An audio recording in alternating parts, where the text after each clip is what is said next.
I think कहीं ना कहीं ये ट्रिपल एच की मिस्टेक है।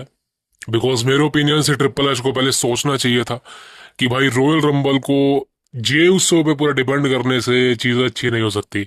और मैंने ये चीज़ पहले भी कही थी कि अगर जे उसो ने मतलब रॉयल रंबल जीत लिया है, और आई थिंक कहीं ना कहीं रेसलमेनिया में वो चैंपियन भी बनेगा लग रहा है देख के, तो भाई ये कहीं ना कहीं डिजास्टर होगा। बिकॉज कहीं ना कहीं मैं मेरे हिसाब से आई थिंक माई ओपिनियन, अगर गुंथर चैंपियन ना होता तो मैं किसी को भी चूज कर लेता, तो मैं मानता कि शायद जियोसो को चैंपियनशिप दे देनी चाहिए। जैसे कि मैंने लास्ट ईयर कहा था जब डैमियन प्रिस्ट चैंपियन था, तो मैंने कहा था कि जियोसो को चैंपियन बना देना चाहिए था जब बैकलैश में आई थिंक मैच हुआ था। लेकिन अब जब रेसलमेनिया 41 के अंदर जे वर्सेस गुंथर होने वाला है for the world heavyweight championship, तो यहाँ पर दोस्तों मैं चाहता हूँ, ये मेरी डिजायर है एंड आई वांट इट कि गुंथर रिटेन करे।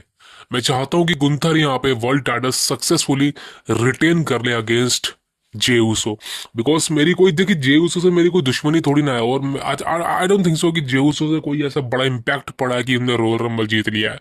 बल्कि अच्छा है कि रॉयल रंबल जीतना जे ऊसो का एक तरह से बहुत ही जरूरी था। बिकॉज जिस तरह से हमको लग रहा था कि सीना जीत सकता है रॉयल रंबल या फिर सीएम पंक जीत सकते हैं, बट कहीं ना कहीं सीना और सीएम पंक की स्टोरी लाइन रॉयल रंबल के आड़े आ रही थी। दिस इज वाई कि दोनों में से कोई भी रॉयल रंबल नहीं जीता। तो अब आपके पास कौन बचता है? सिर्फ जे ऊसो। और आई डोंट थिंक सो कि जे ऊसो के अलावा फिलहाल कोई ऐसा सुपरस्टार है जो रॉयल रंबल जीत सकता था। आप खुद बताइए कि कौन होता जो रॉयल रंबल जीत सकता था। आई नो डैट बहुत बहुत सुपरस्टार हो सकता था, जैसे कि ब्रॉन ब्रेकर जीत सकता था। और हमको because Bron Breakker versus Gunther अगर होता तो बहुत मजा आता मेरे हिसाब से, तो भाई बेस्ट मैच होता है। बट कहीं ना कहीं भाई डब्ल्यूडब्ल्यूई कंपनी को लगा कि जेउसो के पास इम्पैक्ट है, तो उसको जो है रॉयल रंबल जितवा देना चाहिए। बट डब्ल्यूडब्ल्यूई कंपनी की सबसे बड़ी मिस्टेक है, मैं अभी भी कह रहा हूँ, बिकॉज आप जेउसो को रॉयल रंबल जितवा दिया, फैंस को पता चल चुका है कि भाई ये बंदा ओवर हो चुका है, यानी कि ये ओवरकम हो चुका है। देखिए ओवर एज भी था, the rated R superstar Edge, वो भी बहुत खतरनाक वाला ओवर रेटेड सुपरस्टार था। यानी कि भाई उस बंदे को इतना पुश मिला है ना, मैं आपको बता नहीं सकता। लेकिन भाई सबसे बेहतरीन चीज पता क्या थी एज के अंदर? उसको जितना भी पुश मिला है, उसको जितना भी ओवर किया डब्ल्यूडी कंपनी ने, विंस मैकमैन ने, तब भी भाई फैंस उसको देखना चाहते थे, फैंस उसकी रिस्पेक्ट करते थे। वो हील हो या फेस हो, फैंस चाहते थे कि वो बंदा आगे बढ़े। क्यों बढ़े? बिकॉज भाई एज के अंदर वो बात थी, the rated R superstar. Edge Edge हर मामलों में A1 सुपरस्टार था, A1। चाहे उसकी एंट्रेंस की बात कर लीजिए, उसकी करिश्मा की बात कर लीजिए, पर्सनैलिटी की बात कर लीजिए, हेयर की बात कर लीजिए, एज इज अमेजिंग टैलेंट। तो कहीं ना कहीं भाई सेम रिपुटेशन वैल्यू भी आ रही है जे उसो की साइड से। बट जैसे मैंने कहा कि जे उसो के पास टैलेंट नहीं है, मेरे हिसाब से मैं बहुत बड़ी बात कह रहा हूँ। देखिए जे उसो के पास टैलेंट नहीं है, आप भी जानते हैं। जे उसो के पास मैं ये नहीं कहूंगा कि रेसलिंग स्किल्स नहीं है, अच्छी रेसलिंग स्किल्स है। माइक स्किल भी भाई मेरे को उतनी बेहतरीन जियोसो की नहीं लगती, बिकॉज कुछ वर्ड्स समझ ही नहीं आते कि जियोसो बोलता क्या है। आई थिंक वो स्लैंग लैंग्वेज जो है वो मेरे को बिल्कुल भी पसंद नहीं है। मेरे हिसाब से तो भाई जे उसो से ज्यादा जिमी उसो की माइक स्किल अच्छी लगती है मेरे को। तो कहीं ना कहीं भाई आप जितना ज्यादा दिखोगे उतना ज्यादा आप इम्पैक्टफुल सोच रहे हो कि आप बन जाओगे, लेकिन ऐसा नहीं है भाई। जितना आप दिखोगे उतना आप फैंस की नजरों के अंदर गिरते जाओगे। ये सबसे बड़ी सच्चाई है, किसी भी फील्ड में आप चली जाइए। You don't show up again again again, casually show हो सकते हो आप।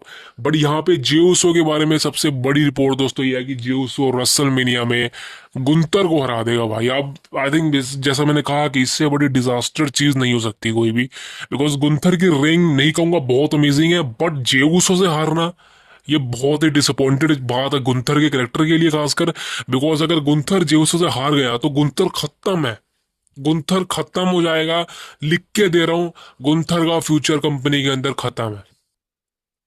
बिकॉज एक तो भाई रेंज अच्छी नहीं है, ऊपर से गुंथर अगर हार गया तो अपने आप को डेवलप नहीं कर सकता वो। और आई थिंक गुंथर एक कमाल का रेसलर है, बाइक पे भी वो सही सही सलामत बोल लेता है। लेकिन भाई वही चीज है ना कि आपके सामने एक ऐसा रेसलर है जिसको फैंस ओवर कर रखा है जी उसो के नाम पे। अब मैं क्या बोलूँ भाई इस बारे में। आई थिंक मेरे ओपिनियन से भाई इस मैच में गुंथर को जितवा देना चाहिए। और आई थिंक अगर ट्रिपल एच के पास दिमाग है, जरा सा भी दिमाग है, तो भाई डिसीजन चेंज कर दे, जी उसो को टाइटल मत दे दियो गलती से भी। बिकॉज 2 महीने के बाद मैं लिख के दे सकता हूँ। शुरू में तो भाई फैंस एक्साइटेड होते हैं, ऐसी एक्साइटमेंट हुई थी 2019 के अंदर जब कॉफी किंगस्टन ने टाइटल जीता था। सोचो कॉफी किंगस्टन ने 2019 के अंदर एक्साइटमेंट थी। 1 महीना थी फैंस के अंदर, ज्यादा से ज्यादा 2 महीना तक खींची, लेकिन उसके बाद आपको पता ही है कॉफी किंगस्टन के साथ क्या हुआ था। वो इतना बोरिंग हो चुका था कि मतलब मैं क्या बोलूं इस बारे में, समझ रहे हो। तो भाई सेम सिचुएशन जे के साथ बनेगी। जे उसो के साथ वही सेम सिचुएशन बनने वाली है। उसको आप टाइटल दे भी दोगे लेकिन वो ओवर नहीं हो पाएगा फैंस के बीच में। हाँ, अपना एक छोटा सा यीट बोलने से, एंट्रेंस गाने से, ये चीजें भाई मेरे को बिल्कुल भी सही से अच्छी नहीं लगती। मूव्स चुराना दूसरों की, ये बिल्कुल भी एंगल सही नहीं। तो मेरे हिसाब से भाई जे उसो पे सारी चीजें डाल देनी चाहिए। अब आई डोंट थिंक सो कि जे उसो मेन इवेंट कर पाएगा रेसलमेनिया को, बिकॉज चांसेस नहीं लगते। बड़े बड़े मैचेस हैं भाई। जे उसो वर्सेस गुंथर दब जाएगा इन सबके बीच में। तो मेरे हिसाब से तो भाई जे उसो का रेसलमेनिया को मेन इवेंट करना बहुत ही ज्यादा इम्पॉसिबल है, and that is the biggest thing. अब दोस्तों बात करते हैं next, and this is gonna be the major. Roman Reigns versus the best in the world CM Punk versus Seth Rollins. अब देखिए ट्रिपल थ्रेट मैच रेसलमेनिया 41 में it is official, और कुछ हफ्तों के अंदर आई थिंक मान सकते हो ये ऑफिशियल हो जाएगा ये मैच रेसलमेनिया के लिए, जब तीनों एक दूसरे के बारे में कुछ बोलेंगे। अब दोस्तों इस मैच का आउटकम क्या होने वाला है, यानी कि कौन जीतने वाला है इस मैच को। देखिए मैं आपको 1000 बार बता चुका हूं, आई टेल यू 1000 टाइम्स, कि ये मैच रेसलमेनिया 41 का नाइट 1 का मेन इवेंट होना चाहिए, और आई थिंक ऐसा होगा भी। मेरे को लगता है कहीं ना कहीं यही मैच होगा जो रेसलमेनिया 41 को नाइट 1 को मेन इवेंट करेगा। बिकॉज मेरे हिसाब से तो भाई ये मेन इवेंट का ही मैच है, बहुत बड़ा मैच है, तीनों टॉप के सुपरस्टार है, बड़े सुपरस्टार है। अब इस मैच में सबसे बड़ी पावर जो है वो किसके हाथ में है, वो है पॉल हेमन के हाथ में। अब दो बंदे हैं, सीएम पंक और रोमन रेंस। रोमन रेंस का वाइस मैन है पॉल हेमन, लेकिन सीएम पंक के साथ जो दोस्ती है पॉल हेमन की, वो रियल दोस्ती है, यानी कि वो फेक नहीं है। वो डब्ल्यूडब्ल्यू की रिंग के अंदर नहीं है या कोई बैक स्टेज नहीं है, वो रियल लाइफ फ्रेंडशिप है सीएम पंक की एंड पॉल हेमन की। अब इसी से रिलेटेड कुछ चीजें हैं, जैसे कि सीएम पंक का लास्ट मंडे नाइट रो पे जब मैच हो रहा था, रोमन रिंग्स आया एंड देन फिर पॉल हेमन ने हक किया था सीएम पंक को। वो एक तरह से हर्ट थे, CM Punk is in the hurt, and Paul Heyman ने एक तरह से सहारा दे रहा था सीएम पंक को। तो रोमन रिंग्स को ये चीज समझ नहीं आई और रोमन रिंग्स ने स्पीयर मार दी सीएम पंक के। अब चीजें यहां से बदलेंगी, because I tell you that Paul Heyman Roman Reigns को छोड़ने वाला है। बिकॉज जैसे मैंने कहा कि रोमन रेंस का कुछ भी बाकी नहीं रह गया है। रोमन रेंस का टाइटल रेंक खत्म हो चुका है, स्ट्रीक खत्म हो चुकी है, सब कुछ एंड हो चुका है रोमन रेंस का। अब रोमन के लिए कोई भी चीज लेफ्ट ही नहीं है कंपनी के अंदर। I think Roman Reigns part timer भी है, वो आता ही नहीं है, और आई थिंक रेसलमेनिया के बाद वो गायब भी होने वाला है। तो पॉल हेमन का यहाँ पे सीधा साधा फंडा आएगा the best in the world के साथ। और ये बात कंफर्म बता रहा हूँ कि जो पॉल हेमन का फेवर बाकी है सीएम पंक पे, यानी कि सीएम पंक का जो फेवर है, जो पॉल हेमन को लौटाना है, जो देना है, वो फेवर यही होने वाला है कि रेसलमेनिया 41 के अंदर पॉल हेमन हेल्प करते नजर आने वाले हैं सीएम पंक की। और ये बात कंफर्म बता रहा हूं कि सीएम पंक ही इस मैच को जीतने वाला है। भाई कोई चांसेस ही नहीं है। जैसा मैंने कहा कि रोमन रेंस तो गायब होने वाला है, सेथ रोलिंस के चांसेस जीरो हैं। आपके पास सिर्फ एक ही बंदा बचता, the best in the world, और पॉल हेमन के साथ दोबारा से अलाइन होने वाला है सीएम पंक। भाई बवाल लेवल का थ्रिल होने वाला है, बिकॉज समर स्लैम के अंदर रोमन रेंस बनाम सीएम पंक देखने को मिलने वाला है। और आई थिंक अगर सीएम पंक का भाई वो हील टर्न हो जाए ना भाई, भाई मेरे तो खोपचे खड़े हो जाएंगे, सही कह रहा भाई। बिकॉज सीएम पंक को वो भी हीलिश कैरेक्टर में देखना भाई, बवाल बवाल हो जाएगा भाई। बिकॉज सीएम पंक ने जो भाई वनडे नाइट रो के अंदर एक छोटा सा पाइप आउट डिलीवर किया था रॉक के बारे में, भाई रॉक को क्या बोला था, यू बोल्ड फ्रॉड है भाई साहब, बवाल लेवल का वो ट्रेलर था। वो प्रोमो ट्रेलर ही कहूंगा, बिकॉज सीएम पंक का जो पाइप बॉम्ब है भाई, वो कभी आएगा कंफर्म। क्या तो सीएम पंक का पाइप बॉम्ब आएगा, कंफर्म आएगा। वो पाइप बम ये वाला नहीं, माइक वाला, वो पाइप बम अलग पाइप बम होता है भाई, तो 2011 में सीएम पंक ने दिया था, वो भी आएगा। लेकिन वो तब आएगा जब सीएम पंक कंपनी से पूरी तरह से मतलब परेशान हो जाएंगे।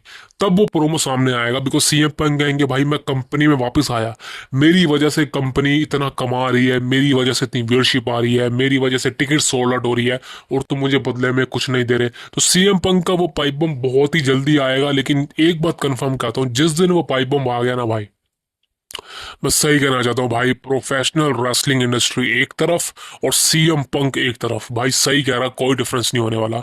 सीएम पंक का वो खतरनाक रूप आई थिंक बहुत ही जल्दी आने वाला है, जो हमको देखने को मिल सकता है, बिकॉज पॉल हेमन का सबसे बड़ा फेवर है सीएम पंक के रूप में।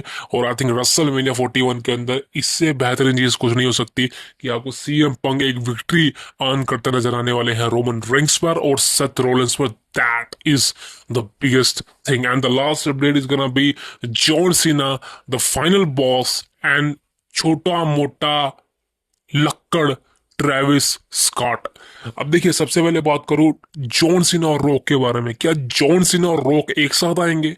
क्या जो अब फ्यूचर में स्मैकडाउन होने वाले हैं, रो होने वाले हैं, वहां पर जॉन सीना और रॉक एक साथ आएंगे, या एक छोटा मोटा ट्रेविस स्कॉट भी आएगा?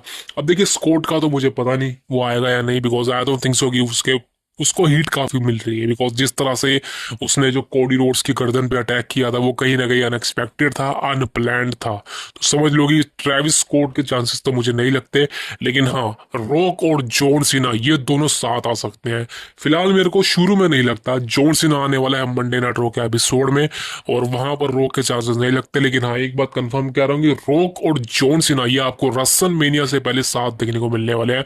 और रॉक का जिस तरह से लास्ट ईयर इन्फ्लुएंस था रेसलमेनिया 41 के मैच के अंदर, इस बार भी होने वाला है। इस बार भी रॉक कहेगा कि कोडी रोड्स तुझे मैं हरवा दूंगा, जॉन सीना टाइटल जीत लेगा तुझसे, बिकॉज तूने मेरे ऑफर को ठुकराया है, एंड मैं तुझे पूरी तरह से डिस्ट्रॉय कर दूंगा। एक बात कंफर्म कर सकता हूँ कि रेसलमेनिया 41 के अंदर तू टाइटल हारेगा अपना, कंफर्म। तो रॉक पूरी कोशिश करेगा कोडी को टाइटल हरवाने की, एंड भाई यही स्टोरी लाइन के अंदर सबसे बड़ा मजा आने वाला है। That is the biggest thing. अब जितने भी स्मैकडाउन के एपिसोड होने वाले हैं, रो के स्मैकडाउन के जितने भी एपिसोड होने वाले हैं दोस्तों, वो सारे इंटरनेशनल शोज होने वाले हैं। जैसे कि कल जो स्मैकडाउन का एपिसोड है वो बार्सिलोना स्पेन से होगा, और आई थिंक आज रात को 12:30 बजे लाइव आने वाला है सोनी के चैनल्स पर। तो भाई कल सुबह 5:30 या 6:30 मत उठना। आज रात को 12:30 बजे अगर आप उठते हो, सोते नहीं हो, तो भाई लाइव देख लेना। मेरे तो कोई प्लान नहीं है लाइव देखने के। तो भाई आप देख लेना, बिकॉज समझ लो भाई रेसल महीने के सीजन है, कोई शो मिस मत करना। That is the biggest thing. अब दोस्तों, मैं आपसे मिलूंगा कल की वीडियो में, तब तक के लिए see you tomorrow. And I think अगर आपका मन करता है तो सब्सक्राइब कर सकते हैं। See you tomorrow. Thank you very much. See you next.